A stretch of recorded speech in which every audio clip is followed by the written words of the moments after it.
Hello, this is the Tryline Podcast. I'm your host, Beau. This is my mate, Danny. Hello, what's going on? Not too much, mate. We talk a bit of rugby league. What are we going to talk about this week? Today, I thought we could start the episode off by picking our origin backlines. Um, just to clarify, it's not the ones that we think is going to get picked. It's just the ones that we like. We will pick.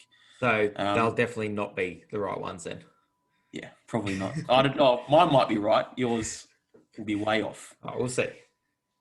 Anyway, I'm a New South Wales fan, so obviously I'm going to pick the New South Wales backline. I'm not going to change it from last year. Apart from the inclusion of Kiri, because Jimmy Maloney isn't an option. Okay. So I've got the fullback as Teddy, the wingers as Josh Adokar and Blake Ferguson, and the centres Jack Whiten and Turbo Tom Trebojevic, with Luke Keary at the 6 and Nathan Cleary at the 7. And my backup for any of those positions is King Gutho. Oh, nice. Nice. Yeah. Guys, we'll name ours. If you want to drop in the comments who you think, anyone that you would put in or leave out from ours, or just name your own side, welcome to do so. I'll be naming the Queensland side, so the winning side of the 2020 State of Origin. Um, at fullback, I'll have Ponga. On the wings, I'll have Edric Lee and Valentine Holmes. In the centres, I'll have Gay Guy. And as my left centre, I'm going to go Kurt Mann to make his debut for Queensland. I'm going to take him over Morgan. I think Morgan probably hasn't played enough footy this year. And even though I like the combination here to have with Holmes on that left side, I don't like his defence there. So give Kurt Mann a shot, and then I'll go Munster and Cherry Evans in the halves. That kind of picks itself. I'll have Cherry Evans as the captain again. And I like giving a bench spot to Brimson. I think he can come on at the back end of the halves or late in the game and just tear that tired New South Wales forward pack to shreds. New South Wales forwards don't get tired, mate.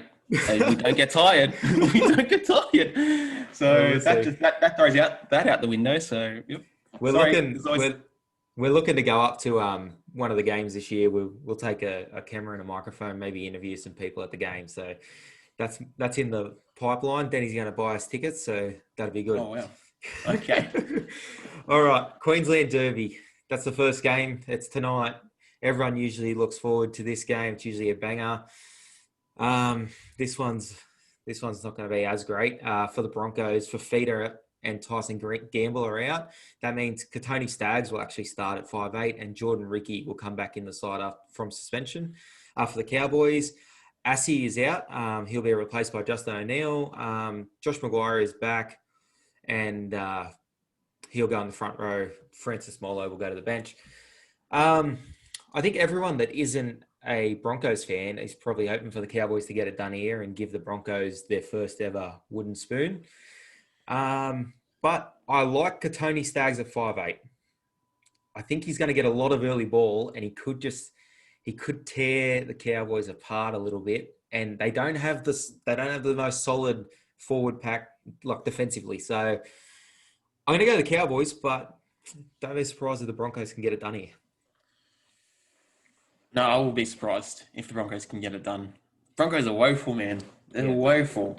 The Cowboys attack, has been looking pretty slick the past couple of weeks. It's just their defense that is really letting them down. But then you come up against the Broncos, who's probably the worst attacking team in the comp at the moment. So I'll have to pick the Cowboys, mate. I don't think the Broncos can get it done. I can see this. I can see this going either way. I do like a lot of points in this game. I think there will be a ton of points. So, the first game on Friday, that'll decide whether the Knights get a home semi or not. Knights and Tigers. Corey Thompson's out for the Titans. Tigers, not Titans. Corey Thompson's out for the Titans, and that's a pretty big out. I thought he was really good last week for the Titans. For the Knights, Bradman Best, Edric Lee, and Kurt Mann are all back. Big boost for the Knights there. I'd love to see the Titans get the job done here, but I think the Knights, because they've just got a little bit more to play for, they'll probably get the win. Maybe 2 to 4 points in it. Only 2 to 4. Very close. You reckon? I like the It Titans. could be. I think they've got a good side. They're shooting for 5 in a row, and it is at the Titans' home ground. They'll probably get a nice little crowd there in Queensland. So I think it'll be close, but I like the Knights. Yeah, I definitely want the Titans to win this game. It would be 5 in a row, as you said, Yeah. but it will be the Titans' toughest game since round 14.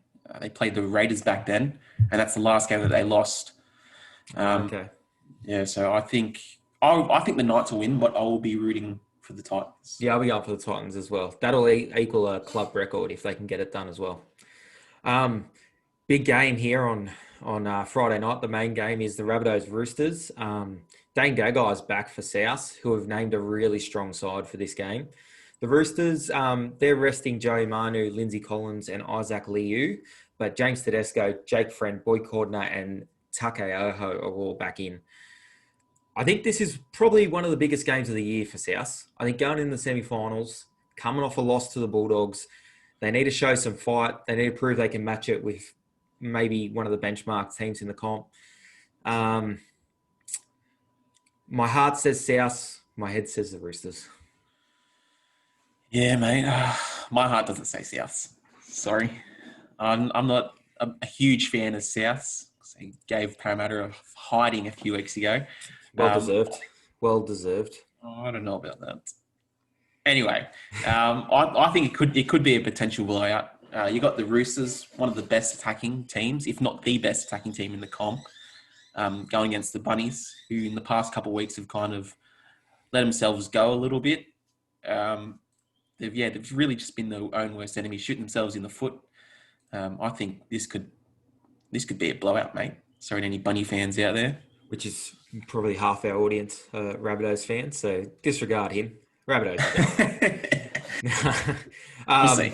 First game on Saturday, Bulldogs Panthers. The Panthers, Tim Laffey suspended, which might give Carrad Holland one more game before he retires, which would be good for him. For the Panthers, they'll rest Edwards, Kikau, and Crichton. Dane Laurie will start at fullback. Tyron May will go into the centres, and Kurt Kate will start in the back row for them. I think the Panthers will be winning this, but the Bulldogs won't lay down. The Bulldogs have shown they'll fight, and they can match it with some pretty good sides. But I do think the Panthers have got just too much to play for again. Yeah, me too. I think the Bulldogs, they played really well last week against Souths, but Penrith, it's a totally different story. Yeah. Penrith, as you said, they're resting a couple of players. I expect the Panthers to attack more down the right edge since Kikau and Crichton are out. They've really been attacking that left edge, but I reckon they'll start going right this week. I definitely take the Panthers, but maybe a little bit closer than what people think. Maybe Kate will anytime. Could be money there. Possibly. Yeah. The second game on Saturday is the Sharks Raiders. This is interesting because if the Eels can get it done against the Tigers, the Sharks and Raiders will play each other 2 weeks in a row. All right? So I'll start by saying that. They'll play each other next week in the semis. Now, the Sharks, Wade Graham's in the halves because Sean Johnson's out and Josh Dugan's out with a knee injury. The Raiders have rested a ton of players here. They're running out their second grade side pretty much. So they're thinking that the Eels are going to get it done. They're going to rest Nick Kostad, George Williams, Jared Croker, John Bateman, Jordan Rapana, Josh Rapali. I think this is very interesting because if the Sharks can do a job here and really put a score on an under-strength rated side, they could get some confidence out of that and they could bounce into next week and it could be a lot closer than what I think it should be. But I tell you what, if the Raiders can beat them with this side that they're running out on the weekend, well, you can put an absolute line through the Sharks doing anything this year. Well, I personally think the Raiders will win. The Sharks are without Sean Johnson. Yeah. He's leading the NRL in try assists, even though he's only played 16 games. He's missed a few games and he's still leading the league. So that tells you a little bit something about what kind of season he's having. He's having a great season. Yeah. I don't know if they can find the points. I really don't think they can. I think I'll be picking the Raiders in an upset for this week. Yeah, I think they're way overpriced, the Raiders. I think they're given too much respect to a Sharks side who, to be honest, haven't looked like they're going to beat a top side this year. So I could see the Raiders winning too. I just think it's very interesting. If the Sharks can maybe do something this weekend and put some points on, maybe they get a bit of confidence going into the following week. We'll have to wait and see. The last game here, this will decide where this will decide the top four. This one, Tigers Eels. For the Tigers, Sam McIntyre and Aloy are out, and for the Eels, they are unchanged. Last game here for Benji and Chris Lawrence, two long-serving Tigers players. Benji, both Tigers legends, so they should be up for this one. For the Eels, well, there's a top four spot on the line. So you think if they're ever gonna pull their socks out and have a win, this is where to go. Yeah, well, I definitely wouldn't count the Tigers out of this game. We know the Tigers can find the line.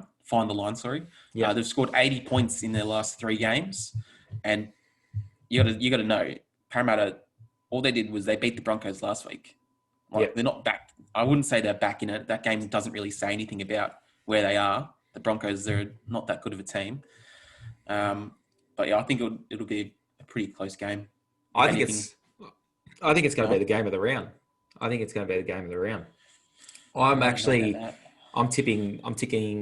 the Tigers.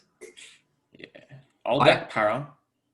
Well, I swore off the Tigers. I swore off the Tigers like 4 weeks ago. I said I'd never tip them again. And since then, they've been playing their best footy, probably because I haven't tipped them. So I'm going to go the Tigers. I'm back on the bandwagon. Get on the bus, as they say. Mate, well, there's someone else that's on the Tigers, and that's Mick's Mail. There you go. Mick, at Mick's Mailbag on Facebook. He's backing the Tigers head-to-head. That's his tip of the week. Head-to-head at $3.25. So go check him out on Facebook. That is at Mick's Mailbag. I'm right with you, Mick. I'm with you. Go the Tigers. No, he's full of it. I hope the Tigers lose. The Raiders win. The Tigers lose. No, the Tigers win and the Raiders win and the Eels run 5th. Lose the next week. Get out of the semis. Out of my life. I don't have to watch them play. That's my goal. All right. First game on Sunday. Warriors Eagles. That's at 2 p.m. On the Central Coast. That'll be the last game played on the Central Coast this year. RTS is out. Just before we go into the rest of it, Roger Tuivasa-Sheck is a captain any team would love to have. Like, he's led from the front all year. He's busted his ass every week. He actually got the option from management. He could go home this week if he wanted to, go see his kid that he hasn't seen in months. He's his firstborn. But he decided to stay and wait until the season ends. And I just couldn't say enough good things about him. I think he's an absolute legend. Yeah, it's definitely captain material there. Yeah. But on the game, I don't think the Warriors can win without RTS. He leads the NRL in runs and running meters. He's top 5 for tackle bus and top 5 for post-contact meters. Yeah. And I don't think you can't replace that. I just don't think you can. Yeah, well, RTS is out, like you said, and Peter Hicker is going to start at fullback for him. But for Manly, they got their own problems. Like, Tommy's out again, Garrick's back. They haven't been able to get their best side out there at all year. I think the Warriors will show up, but like I said, they might not have enough points here. Manly should be winning. All right, last game of the round, last game of the 2020 regular season. That's the Dragons versus the Storm. For the Dragons, they've got Ben Hunt and Corey Norman are both out for them. So they've gone with a young halves pairing here. I thought Tristan Saylor might get a start, but they've gone with Jaden Sullivan and Adam Clune. They've actually told Tristan Saylor that he can move on at the end of this year. So what do you think of that? I don't know. I think he's a good player. Yeah. Definitely provides a lot of spark. I don't know what they're doing. Wait, who's their fullback at the moment? Matt Duffy. I like Tristan Saylor a lot. I don't think they gave him a fair crack this year. I reckon any team he could add value to a lot of teams. I'd love to see him go to a Warriors as well. I think he could do something there. But anyway, the Storm. Now, there's been a lot of talk about the Storm running out this side this week. I'm going to rattle off the names that they've left out. Okay, they left Branko Lee, Cameron Smith, Cam Munster, Felice Kafusi, Jerome Hughes, Jesse Bromwich, Josh Adokar, Justin Olam, Kenny Bromwich, Nelson Asofa Solomona, Sunasasi Vunivalu, and Tino. They opened at like $1.60. The Dragons were $9. Within 12 hours, the Dragons were $1.75. Who's winning? Well, I still think the Storm will win. Like Melbourne are down 12, pretty much their whole starting lineup, Yeah. and Their team's not man, even bad, man. Their team's not even bad that they've named. I don't know if you've been watching Dragon games lately, man, but they're woeful. They're woeful. I definitely think even though Melbourne are resting all those players, that they'll still win. I'd pick Melbourne. So Ryan Papenhuyzen's only played 38 games. He will captain Melbourne this weekend. I still don't mind their side. I think they've got an all right side, but surely the Dragons can get a win here. I'm going to go the Dragons. I'm going to go an upset. I'm going to go the Dragons in a close one. That's not an upset, mate. That's you're Well, backing the favourite there. it's an upset 12 hours before they name their side, all right? That's when it was an upset. Okay. All right, that's it for this one, guys. We're only 1 week away from the semi-finals, so things are going to heat up. Enjoy the last round and join us back here Monday night when we preview round 1 of the semi-finals. Enjoy your dinner.